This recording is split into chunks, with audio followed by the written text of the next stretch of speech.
Hey everybody, Kenny Chapman here, the Blue Collar Coach, coming to you live with this week's video version of Freedom Friday Focus. Now, this week I'm going to recap the teleseminar that John and I put on yesterday. And we talked about the 5 mistakes we see most common with company training meetings.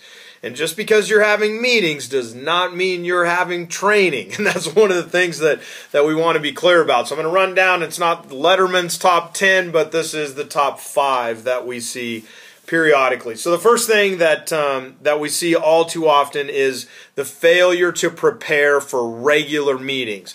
Service managers, owners, people in leadership roles that are doing training for company meetings wear so many hats during the day. They have so much going on that all of a sudden they wake up or they get home and wake up after dinner and all this kind of stuff like, oh my gosh, it's 9 o'clock, 10 o'clock at night. I got a company meeting tomorrow. What am I going to talk about? And they don't prepare because it's a weekly thing and there's so many different things going on. I understand that and I can empathize with that, but if you're going to have training, don't waste your time and don't waste your team's time. Number 2, overwhelming the team. Too much content. We need to take our content, it's not even in the screen right now, and do this with it. Chunk it down, chunk it down, chunk it down, okay? So we try to think, okay, we've got a 45-minute meeting or a 30-minute meeting or an hour-long meeting once a week, maybe twice a week. Whatever your frequency is, you've got to realize you can't cover everything in that period of time. You've got to chunk down. I find one topic, one deliverable. The way that John and I set this up is when he performs a meeting, if I'm not in town, I should be able to call my technicians around the horn after the meeting and go, what'd you learn today at the company meeting? I should get a concise, one topic, clear answer of something that they can implement into their situation to improve what they've got going on, okay?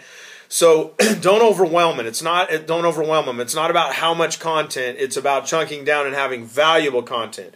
Number 3, trainer-dominated versus facilitation-based training. Too often the trainer gets in there and it's lecture. It's like college. Da-da-da-da-da-da. Here's my bullet points. This is what you need to know, need to know, need to know. And all of a sudden all they're doing is just getting information. And they walk out and they're like, that was boring. And they don't retain it anyway. Create some group activities. Have them doing reinforcement. Get them learning from each other. Number 4, failure to inspire and motivate the team to accomplish goals. Now, you don't need to be Tony Robbins. You don't need to be Zig Ziglar. You don't need to be Brian Tracy. You don't need to be Les Brown.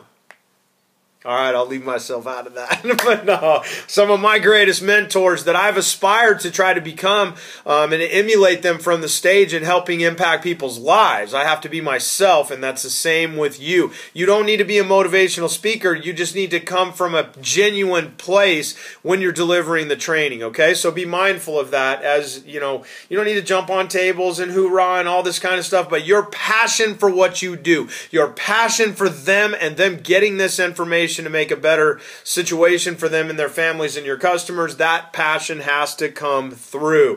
5, last and certainly not least, lack of follow-up and follow-through and what we call tiebacks, bringing content from last week. How did it show up in the field this week? Most people that use our monthly training video subscription where you have over 50 some videos now that I train your team with, but don't just pop the video in and then forget about it. The following week you got to talk about it. Pass out the action guide again. Find out, how did this stuff show up in the field this week? Those are your top 5 for the week. Sorry for running a little bit long. I'm Kenny Chapman, the Blue Collar Coach. Until we talk again, have a better than fantastic week, and I'll see you next time.